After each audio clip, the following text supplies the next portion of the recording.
बहुत स्वीटली भाई ने बोला देखो मुझे फोन करो, आई कॉल्ड यू बैक और तुमने कहा सिद्धार्थ मुझे तुमसे बात करना है, मेरा एक मकसद है। अरे रे इतनी गंदी, मतलब इतनी गंदी शक्ल, बेइज्जती यार। मैं तो कभी ना जाऊं, वो भी इतना सब कुछ करने के बाद, इतनी ज़्यादा सिनेमा मेल की फूबी बनने के बाद ये सब निकल के आ रहा है। पर यार कम से कम सही से स्क्रिप्ट तो लिख के दे दिया करो।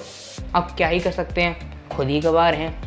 आसिम रियाज इस बैकग्राउंड नहीं, ना ही ये किसी पागल खाने से भाग के आया है, ना ही उसे वहाँ से भगाया गया है, क्योंकि वहाँ पे वो लोग जाते हैं जिनका मानसिक संतुलन थोड़ा बहुत खराब होता है। पर इसका केस कुछ ज़्यादा ही ऊंचे लेवल का, कुछ ज़्यादा ही नीचे लेवल का है। तो आसिम रियाज इज बैक फ्रॉम खतरों के खिलाड़ी। अब तुम लोग पूछोगे कि ये आसिम रियाज खतरों के खिलाड़ी में गया ही कब था? बस यही तो दिक्कत है, क्योंकि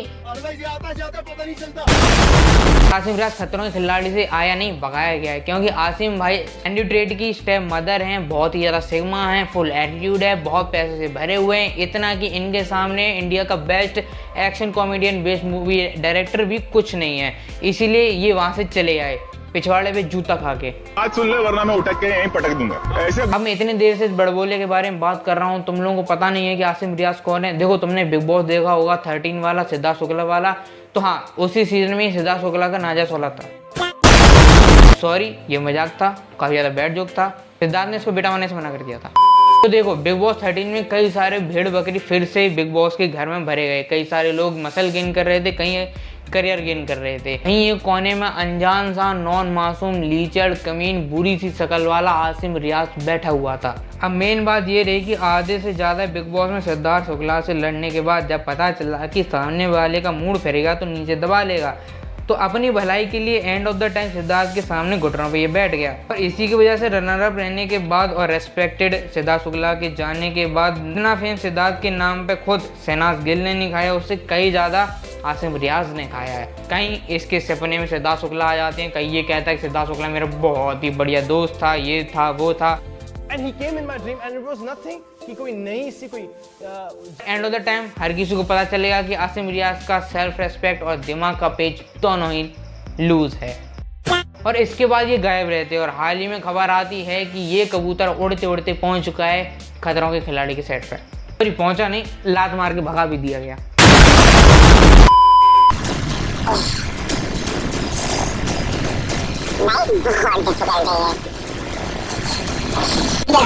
एक्सप्लेनेशन की भी मैंने आप लोगों को वीडियो में दिखाई है, इस टाइम परफॉर्म हो सकता है, उसमें डिफेंसिव होने की कोई जरूरत थी नहीं। पर देखो वैसे तो भाई बनते सिग्मा टट्टी है, पर अंदर से बालिका बधू अगर नीचे का बेसमेंट फटा जा रहा है स्टंट को देखने बाद, तो सीधे सीधे मान लो ना कि मुझसे नहीं हो रहा है। ये क्या मतलब होता है कि अगर मैं नहीं कर सकता ये कोई कर ही नहीं सकता। बहुत बड़े तुम खली के तीजे हो कि भी उसमें कोई गलती नहीं है।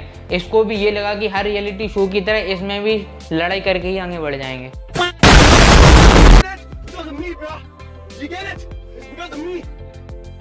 हाँ ये बोल के रह गया, क्या ये कर रहा है, इतना ही शौक है तो पहन लेना। ये 40 साल की उम्र में जेनजी बनने की क्या तुझे शौक आ रहे हैं? अब खैर इसमें भी इसकी भी कोई गलती नहीं है। तो क्या है ना कि ये शुरुआती प्राथमिक शिक्षा से बहुत ज़्यादा दूर रहा, इसकी वजह से इसको बहुत ज़्यादा संघर्ष भी करना पड़ा। इसीलिए इसने गैराज में भी एक छोटू का भी काम किया। अरे यार तुम मेरी बात नहीं मान रहे हो, खुद सुन लो। अब देखो ये काम मानो ना मानो एक मैकेनिक के अलावा कोई कर नहीं सकता। देखो अपनी गाड़ियों को शोना कहीं भी दिखाओ, लिटरली कहीं भी दिखाओ, दुनिया में कहीं भी चले जाओ, बस दो लोगों के सामने तो कभी मत दिखाना। एक अंबानियों के सामने, दूसरा इंसान तुम्हारे सामने खड़ा है रोहित शेट्टी, उसके सामने तो गाड़ियों का शो ऑफ तो कभी करना नहीं। मतलब तुम जैसे इंसान को ना वो गाड़ी के ऊपर बांध के खड़ा करके हेलीकॉप्टर से नीचे फेंक देगा। आई समझ में? नहीं कम से कम इतना तो ख्याल रखो कि तुम जैसे लोगों को वो बंदा अपने यहाँ पे अपनी टीम में स्पॉट बॉय की भी नौकरी ना दे। नहीं या तुम जिसको अपना पैसा दिखा रहे हो ना उसका और उसकी टीम का तुम अपने ऊपर एहसान मानो, क्योंकि इतनी ज़्यादा घटिया शक्ल, बकवास एटीट्यूड और झंड घिसाई वाला करियर होने के बाद भी तुम इस शो में ले लिया, वरना तुम्हें वहाँ पे कोई एक पुतले का भी रोल ना दे। इस बात का एटीट्यूड है यार, तुम्हें सही से बोलना जाता है नहीं। as per religion because I'm a very religioustic guy। Realistic नहीं मतलब क्या होता है रियलिस्टिक? ये यूके, लंदन, अमेरिका, पाकिस्तान, खैर वहाँ के लोग तो गवारी होते। किस किताब की किस डॉक्यूमेंट्री में कहाँ पे लिखा हुआ है कि रिलीजिस्टिक कोई शब्द होता है? कहाँ के रिलीजियस वाले ये लोग मानते हैं? और एक्चुअली में रिलीजियस ही नाम होता है, रिलीजियस ही एक वर्ड होता है, रिलीजिस्टिक कोई शब्द ही नहीं होता। पता नहीं कहाँ से पढ़ गया वहीं है। which the youth has been doing and I want to change it because they call me the youth icon। Youth icon, youth icon भाई सदमे से बाहर आ, दौरा घर से बाहर निकल, दुनिया में घूम, चाहे तो थोड़े समय के लिए ऐसा ही बन जा, पर ये बहम बिल्कुल न पाल कि तू यूथ आइकन है, तू यूथ आइकन नहीं, चूतिया आइकन है। मतलब लोग तुझे देखने के बाद तुझे एक डॉक्टर के पास जाने की एडवाइस देंगे और तुझे लगता है कि लोग तुझसे एडवाइस लेंगे।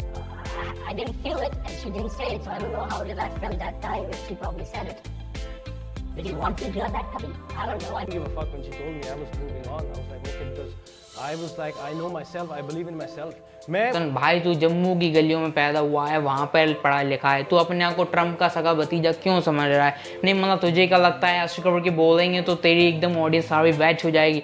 ऐसा बिल्कुल भी कहीं नहीं होता। अपने आप को करण औजला ना समझ, वो तो भी कनाडा जाके थोड़ा बहुत रह आया था, पढ़ आया था, तू दिल्ली पब्लिक में पढ़ा हुआ है, डाउनटाउन में नहीं। तो थोड़ा बहुत समझ, ऐसा स्लाइन करोगे कुछ भी अच्छा नहीं हो जाएगा, ऐसा नहीं लगेगा कि तू बहुत ज़्यादा पढ़ा जाएगा, तू गवार का गवार ही रहेगा। what who I am, you will be never that person. The mindset I have, you will be never that person. The money I have, you'll be never having that money, bro. The car I have, you'll never drive that car. Come on, why? क्या हाँ भाई, तेरे जैसा पैसा, तेरे जैसा fame, तेरे जैसा कुछ तो किसी के पास है ही नहीं। जो कुछ भी है सब तेरे ही पास है, ऐसा तो किसी ने कुछ देखा ही नहीं है। सब कुछ तेरे पास ही, भगवान ने जो कुछ भी लाया सब देख लिया। भाई तेरी क्या मेंटलिटी कुछ ख़राब है? एक बार के लिए अपने घर से बाहर कदम रख, मुंबई के दर्शन कर, तब तुझे पता चलेगा कि तू कितना पानी भरा हुआ है तेरे सर के अंदर। बैठा हुआ इंटरव्यूअर भी सोच रहा होगा क्यों यार मैंने इसका फ़ोन उठाया, इससे अच्छा तो मैं सोता रहता, क्यों इसको बुला लिया, फालतू की बकवास करे जा रहा है और ऊपर से मेरा शो फ्लॉप करा रहा है। और शो की बात आई तो ये खुद कह रहा है कि यार इस पर मिलियन व्यूज़ नहीं आए तो ये तो सब कुछ फालतू की बातें हैं, और लिटरली सब फालतू की ही बातें। रिग्रेट कर रहा है कि क्यों बेमतलब स्टूडियो का खर्चा बढ़ गया, कैमरामैन का खर्चा बढ़ गया इसको बुलाने के बाद। यार अब ये वीडियो कैसी लगी मुझे कमेंट में बता देना। और ये वीडियो बनाने का मतलब ये नहीं था कि किसी से मुझे हेट है या फिर कोई प्रॉब्लम है। सब लोग जो कर रहे हैं वो कर ही रहे हैं, खास करके कभी कभी लगता है कि इनकी मेंटल स्टेट ख़राब है। वो तो जो भी इनसे मिलता है ये कहता है कि पागल है, बाकी किसी को हेट नहीं है, प्लीज़ मुझे भी मत देना। बाकी अगर ये वीडियो अच्छी लगे तो इस वीडियो को लाइक कर देना, चैनल को सब्सक्राइब कर देना, वीडियो को जितना हो सके शेयर कर देना, कमेंट करके बताना आपके फेवरेट पार्ट क्या था। बाकी मिलते हैं ऐसी एक और वीडियो में। जय हिंद।